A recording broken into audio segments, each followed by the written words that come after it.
श्री शिवाय नमस्तुभ्यम दोस्तों। अगर आप भी अपने जीवन में अपने गुप्त शत्रुओं से परेशान हैं, कोई भी नया काम करने जाते हैं तो शत्रुओं की नजर लग जाती है, बनते बनते काम बिगड़ने लगते हैं। तो दोस्तों, माचिस की डिब्बी में यह चीज रख देना, शत्रु खत्म, उसका जादू भी खत्म और गरीबी भी आपके जीवन से खत्म। शुरू से घर में गरीबी हो, पैसा ना टिकता हो, कर्ज हो, और चाहे आपके 1000 शत्रु हो, लाख शत्रु हो या करोड़ ही शत्रु क्यों ना हो, सिर्फ माचिस की डिब्बी में एक छोटी सी चीज आपको रखनी है और जीवन से हमेशा के लिए शत्रु की छुट्टी हो जाएगी। मतलब, चाहे आपके गुप्त शत्रु हो या फिर वह शत्रु जिन्हें आप जानते हैं, ऐसे दुश्मन जिन्होंने आपको परेशान कर रखा है, तो ऐसा समझ लीजिए, अब माचिस की डब्बी आपके जीवन से शत्रुओं को दूर कर देगी। ऐसा अचूक और ऐसा उत्तम उपाय हम आपके लिए लेकर आए हैं कि इस उपाय को करते ही आपके शत्रुओं की बैंड बज जाएगी, शत्रु की सारी ताकत खत्म हो जाएगी, शत्रु कुछ करने के लायक नहीं बचेंगे। आज जो आपको अपनी ताकत दिखा रहे हैं, आपसे दुश्मनी रहे हैं, बिना गलती के भी अगर आपके साथ बुरा कर रहे हैं, ऐसा समझ लीजिए, आज से उनकी उल्टी गिनती शुरू हो जाएगी जब से आप इस उपाय को कर लेंगे। शत्रु मुक्ति का इतना अचूक उपाय आपके लिए लेकर आए हैं कि इस उपाय को करने से शत्रु पूरी तरह परास्त भी हो जाएंगे और कभी जीवन में लौटकर नहीं आएंगे। मतलब, गलती नहीं करेंगे आपको परेशान करने की, आपको कष्ट देने की या आपके ऊपर किया कराया करवाने की। और अगर उन्होंने कुछ करवा रखा होगा, जैसे बहुत सारे जो लोग होते हैं, जो शत्रु होते हैं, वह तांत्रिकों के पास, बहुत सारे लोगों के पास जाकर कुछ इस तरह का किया कराया करवा देते हैं कि व्यक्ति को हर तरफ से बर्बाद कर देते हैं। लेकिन आप विश्वास मानिए, जो उपाय हम आपके लिए लेकर आए हैं, इस उपाय को करने से आपके जीवन से शत्रु की छुट्टी भी होकर रहेगी और फिर कभी शत्रु को परेशान नहीं कर पाएंगे। इस उपाय को करने में आपका कोई 1 रुपया नहीं लगने वाला है। सिर्फ और सिर्फ आपको माचिस से यह उपाय करना है। और माचिस तो हर किसी के घर में होती है, और माचिस से ही आप अपने शत्रुओं को, अपने दुश्मनों को अपने जीवन से निकालकर बिल्कुल दूर कर सकते हैं। कभी आपको शत्रु परेशान नहीं करेंगे। जब माचिस का छोटा सा उपाय आप करेंगे, आपको माचिस में बस एक चीज रखनी है। कौन सी चीज कैसे रखनी है, किस दिन यह उपाय आपको करना है, पूरा आपको वीडियो में बताने वाले हैं। लेकिन उससे पहले आपको लगाना है जयकारा। देखिए, जयकारा सबसे पहले इसलिए लगा दीजिए क्योंकि जैसे ही जयकारा लगाते हैं, बालाजी महाराज की कृपा सीधे सीधे आपको मिलती है। तो पूरी सच्ची श्रद्धा से जय श्री राम या जय बालाजी महाराज जरूर लिख दें, जिससे कि बालाजी महाराज का आशीर्वाद आपको और आपके पूरे परिवार को मिलता रहे। क्योंकि इनका आशीर्वाद जिन्हें मिलता है ना, उनका अहित नहीं होता, उनका हमेशा कल्याण ही होता है। इसीलिए वीडियो को लाइक, चैनल को सब्सक्राइब जरूर कर लें, क्योंकि बालाजी महाराज के आशीर्वाद से आपकी समस्या के हल आपको मिलते हैं। यह वीडियो आप तक पहुंचती है, उपाय आप तक पहुंचते हैं। उन्हीं का आशीर्वाद है, तो उनका आशीर्वाद बना रहे और हमेशा आपके घर में धन, सुख, समृद्धि आए। ऐसी कृपा बालाजी महाराज आप पर करें। तो चलिए जल्दी से बात कर लेते हैं उपाय की। देखिए, इस उपाय को स्त्री भी कर सकती है, पुरुष भी कर सकते हैं। ये उपाय आप किसी भी दिन कर सकते हैं, ठीक है ना? बुधवार का दिन है, शनिवार का दिन है, रविवार का दिन है, अमावस्या के दिन भी आप इस उपाय को कर सकते हैं। तो कहने का मतलब है, किसी भी दिन आप इस उपाय को कर सकते हैं, क्योंकि यह एक टोटका है और टोटके किसी भी दिन आप कर सकते हैं, ठीक है ना? गुप्त शत्रु के लिए भी कर सकते हैं, और जिन लोगों को आप जानते हैं कि यह व्यक्ति मेरा दुश्मन है, उसके लिए भी आप यह उपाय कर सकते हैं। किस समय करना है? सुबह, शाम, दोपहर, किसी भी समय यह उपाय आप कर सकते हैं। तो चलिए बात कर लेते हैं उपाय की। देखिए, जयकारा नहीं लगाया हो तो जल्दी से जयकारा लगा दीजिए। सबसे पहले आपको एक माचिस लेनी है, माचिस की पूरी डब्बी लेनी है। माचिस भरी हुई होनी चाहिए, तिल्ली उसके अंदर हो, खाली माचिस बिल्कुल आपको नहीं लेनी है, भरी हुई माचिस लेनी है। साथ ही साथ एक छोटा सा कागज आपको लेना है। कागज ऐसा लें जिस पर कोई लाइन ना हो, कुछ लिखा हुआ ना हो, सिंपल कागज, सफेद रंग का। साथ ही साथ आपको क्या करना है, काले रंग का एक पेन भी लेना है। तो काले रंग का मार्कर होता है, वह भी आप ले सकते हैं। कोई भी पेन ले लीजिए, रंग काला होना चाहिए। अब आपको क्या करना है, जो कागज आपने लिया है उस कागज के ऊपर आपको अपने शत्रु का नाम लिखना है।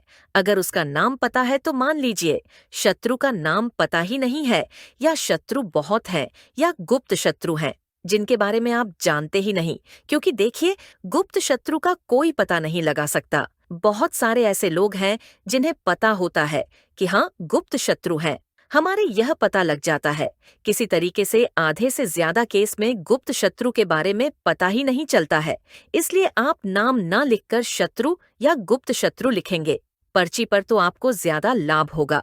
इससे क्या होगा, आपके जितने भी शत्रु हैं, ना 2 हैं, 3 हैं, 4 हैं, 1000 हैं, कितने भी हैं, सभी परास्त हो जाएंगे और सभी आपके जीवन से दूर हो जाएंगे।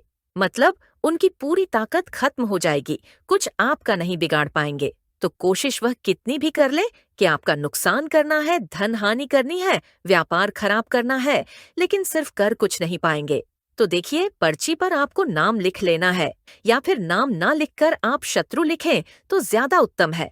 शत्रु लिख लिया, अब उस पर्ची को आपको फोल्ड कर लेना है।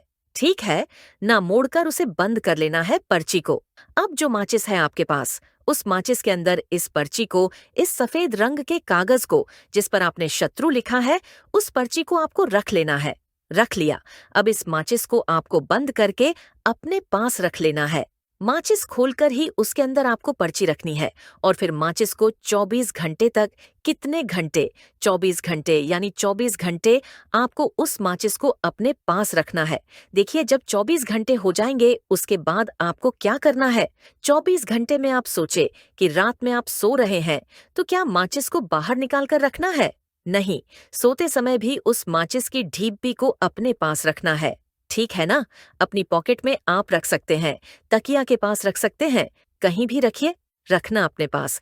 जब 24 घंटे हो जाएंगे उसके बाद अगले दिन आपको क्या करना है कि सुबह उठना है, जो भी आप काम करते हैं वह काम कर लीजिए।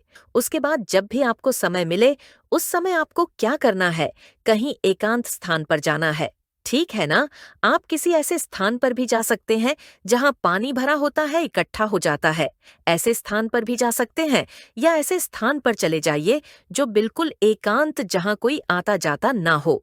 एकांत व्यक्ति आए तो कोई बात नहीं, ज्यादा लोग ना आते जाते हो, ऐसे स्थान पर आपको जाना है, और वहां जाकर फिर से आपको अपने शत्रुओं के बारे में सोचना है।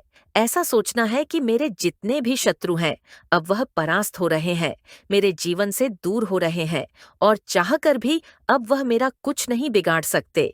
ऐसा सोचना है, और मन ही मन आपको प्रार्थना करनी है राहु से कि मेरे जो शत्रु हैं, मेरे जो दुश्मन हैं, उन्हें मेरे जीवन से आप दूर कर दीजिए। ठीक है ना? यह माचिस का उपाय राहु से जुड़ा हुआ है।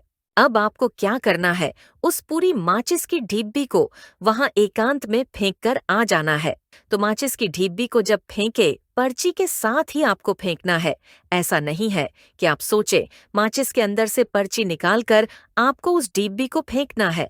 पूरी की पूरी ढिब्बी ऐसे ही फेंक कर आ जाना है तिल्लीस के साथ, पर्ची के साथ पूरी माचिस, और फिर पलटकर आपको नहीं देखना है, सीधे अपने घर पर आइए, हाथ पैर धोए। बाकी आपको कुछ भी करने की जरूरत नहीं है। कितनी यह उपाय करना है, सिर्फ एक बार करना है, ज्यादा बार यह उपाय नहीं करना है। सिर्फ एक बार तो किसी भी दिन आप यह उपाय करिए। शत्रु 1 हो, 2 हो, लाख हो, 1000 हो, करोड़ ही क्यों ना हो, आपके जीवन से दूर हो जाएंगे और कभी आपको परेशान नहीं कर पाएंगे। तो बहुत उत्तम, बहुत अचूक उपाय है, करिए और रातों रात इसका चमत्कार देखिए। देखिए, यह उपाय स्त्री पुरुष कोई भी कर सकता है। किस समय करना है, सुबह में, दोपहर, कभी भी इस उपाय को आप कर सकते हैं, किसी भी दिन कर सकते हैं। ठीक है ना? बाकी कुछ भी आपको पूछना हो, आप कमेंट सेक्शन में पूछ सकते हैं। बाकी बालाजी महाराज का जयकारा जरूर लगाइए। उनका आशीर्वाद आपको मिलता रहेगा। उनका आशीर्वाद जिन्हें मिलता है उनका हमेशा कल्याण ही होता है, और कभी उन्हें शत्रु परेशान नहीं कर पाते हैं। अगर आप यहाँ तक वीडियो देख चुके हैं तो आपको बता दूं, आगे बताए जाने वाले उपाय इतने लाभकारी है, जिस किसी ने भी किए उसको 100% लाभ हासिल हुआ है। तो चलिए साधारण जीवन में इस्तेमाल होने वाली वस्तुओं के कुछ धन प्राप्ति उपाय भी बताते हैं। घर में भी कुछ चीजें हैं जो आपके वास्तु दोष का कारण बनती है और आपकी परेशानी की वजह बनती है। तो आइए पहले जान लें कि आपको अपने घर में वास्तु दोष के बारे में कैसे पता लगता है और किस तरह से आप बड़ी ही आसानी से इसे पता कर सकते हैं। दोस्तों, वास्तु शास्त्र के अनुसार किसी भी घर में वास्तु दोष होने से सुख, शांति और पारिवारिक उन्नति में बाधा पैदा होती है। वास्तु दोष के कारण पनपने वाली नकारात्मक ऊर्जा से व्यक्ति के भाग्य पर बुरा असर पड़ता है। साथ ही घर के लोगों को कई तरह की परेशानियों का सामना करना पड़ता है। दोस्तों, शास्त्रों के अनुसार अगर हम यह छोटे मोटे उपाय कर लें तो अपने घर नेगेटिव एनर्जी से छुटकारा पा सकते हैं। तो आइए जानते हैं, लेकिन उससे पहले दोस्त आपसे रिक्वेस्ट है कि वीडियो को लाइक करें, अपने दोस्तों के साथ शेयर करें। दोस्तों, नंबर 1, जीवन में तरक्की पाने के लिए रोज पहली रोटी गाय को दें, पीपल को जल चढ़ाएं और चींटियों को आटा दें। तांबे के लोटे में जल में लाल चंदन मिलाकर रात को अपने सर के पास रखकर सो जाए। सुबह उस जल को तुलसी को चढ़ा दें। ऐसा करने से आपकी परेशानियां धीरे धीरे दूर हो जाएंगी। नंबर 2, वास्तु के मुताबिक अगर आपके घर में तिजोरी है और आप उसके सामने शीशा लगा दें तो इससे धन में बरकत होती है। व्यापारी लोग अपने कैश बॉक्स के सामने शीशा लगाएं, इससे आपके ग्राहक बढ़ेंगे। दोस्तों, तीसरा, झाड़ू पोछा कभी भी खुले में नहीं रखना चाहिए। इन्हें हमेशा छिपा कर रखना चाहिए और झाड़ू कभी भी रसोई में नहीं रखनी चाहिए। नंबर 4, शौचालय का दरवाजा हमेशा बंद होना चाहिए। माना जाता है कि घर की नकारात्मक ऊर्जा शौचालय में ही वास करती है। ऐसे में अगर शौचालय का दरवाजा खुला रहता है तो नकारात्मक ऊर्जा आपके घर में प्रवेश करती है। नंबर 5, घर में सुख शांति के लिए कपूर को घी में डुबाकर सुबह शाम जलाना चाहिए। इससे घर में वास्तु दोष भी कम होता है और रह रहे सदस्यों के जीवन की परेशानियां दूर होती हैं। दोस्तों, नंबर 6, दुर्घटना से बचने के लिए शाम को हनुमान चालीसा के बाद कपूर जरूर जलाना चाहिए। नंबर 7, घर में जिस जगह वास्तु दोष हो वहां कपूर की 2 टकियां रखें। खत्म हो जाने के बाद वहां दोबारा इसे रखें। नंबर 8, सूर्य अस्त के बाद कभी भी किसी को दूध, दही या प्याज नहीं देना चाहिए। यह भाग्य में बाधक भी बन सकता है। नंबर 9, घर के मुख्य द्वार पर कुद्धा दान कभी भी न रखें। नंबर 10, घर में टूटा हुआ शीशा कभी भी नहीं होना चाहिए। नंबर 11, अच्छे भाग्य के लिए सुबह नहाते समय पानी में थोड़ा सा कपूर का तेल मिलाएं। शनिवार को चमेली का तेल भी मिला सकते हैं।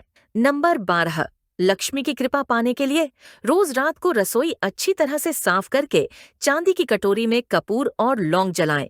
ये प्रक्रिया रोज की जाए तो घर में बरकत बनी रहती है और मां लक्ष्मी जल्द ही ऐसे घर से आकर्षित होती है। ऐसे घरों से नकारात्मकता हमेशा दूर रहती है। दोस्तों, नंबर 13, घर के सोने वाले कमरे में पौधे नहीं लगाने चाहिए। इससे आपके ऊपर नकारात्मक असर हावी हो सकता है। नंबर 14, घर में पौधे लगाते समय पानी में सेंधा नमक ढालें। सादे नमक का भी आप उपयोग कर सकते हैं, लेकिन दोस्तों ज्यादा फलदायी होता है। आपको शुभ फल जल्द ही हासिल होंगे। इस वीडियो में हमने आपको कई महा उपाय बताए हैं जो आपको सोमवार के दिन करने हैं। अगर आपके मन में उपाय से जुड़ा कोई भी सवाल है तो हमें कमेंट बॉक्स में पूछ सकते हैं। उपाय करते समय कोई भी गलती नहीं करनी है। अगर आपको हमारी वीडियो पसंद आए तो हमारे इस चैनल को सब्सक्राइब जरूर करें। हर हर महादेव। ओम नमः शिवाय। श्री शिवाय